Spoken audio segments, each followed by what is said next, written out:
welcome in to be our guest. And you know how we are. You know, we're very passionate about some things. And we have with us today somebody very, very special with a big job. And that is Chief Albert, who is our police chief, Darryl Albert, who came to us from New Orleans.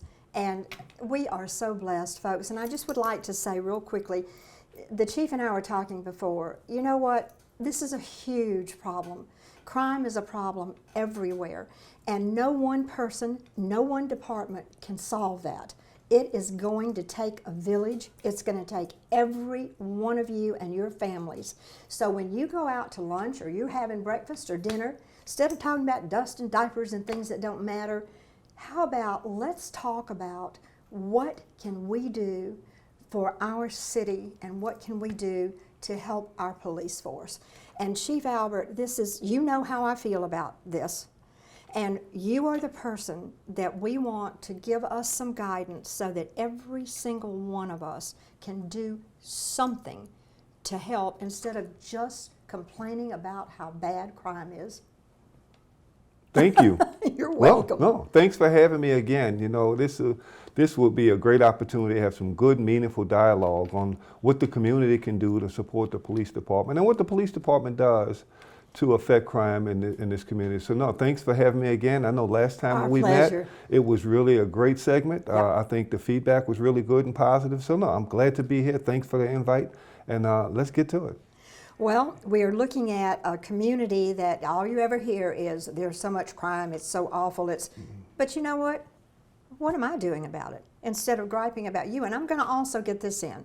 You know, most of us have worked all of our lives, that's true. But I tell you what, I don't put on the blue like all of you do, and I don't go out there and put my life on the line every day, and that's not an exaggeration. And so the main thing we would like to get across in this segment is give us some things as individuals, as families, as communities that we can do to help you and to make a difference.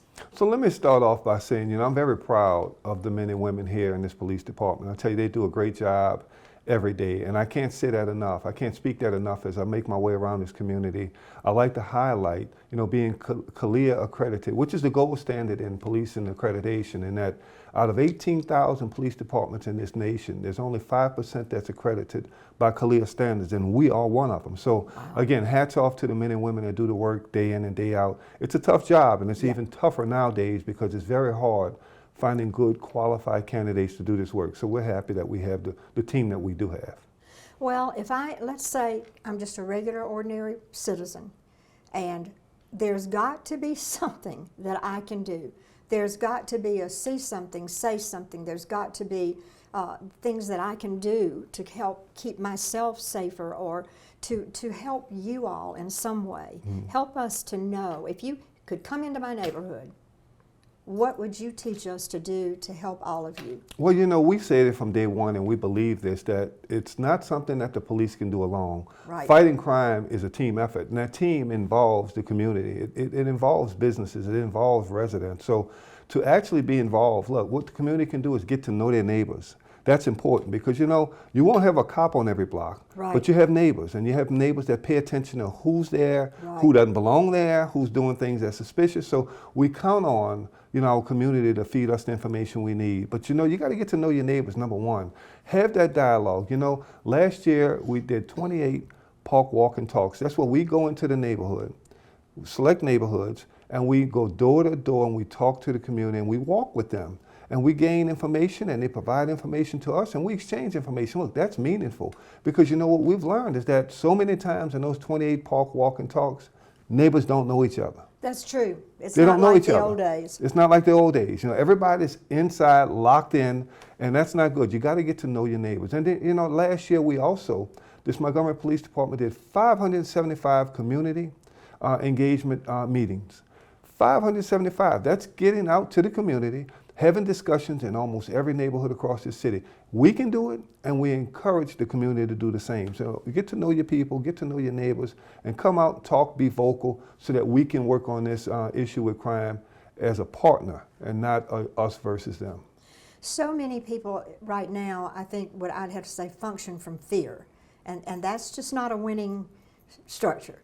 So how you have some way that, like, instead of me being afraid to report something, do I have access to something where I know I'm safe if I give you information about something I know? Oh, absolutely. You know, if you know about a crime, we definitely employ, Crime Stoppers. That's a big deal, having Crime Stoppers here.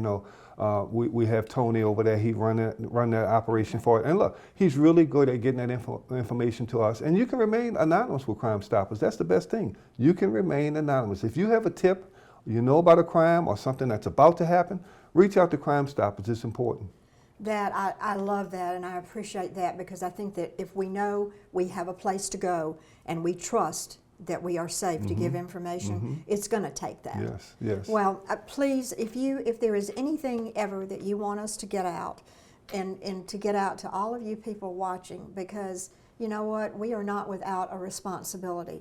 The police force cannot do it all, and we have got to change the way we look at the men and women in the police force. Granted, everybody isn't perfect. You're going to have a few bad guys. I don't care if it's your bank teller. It could be anybody.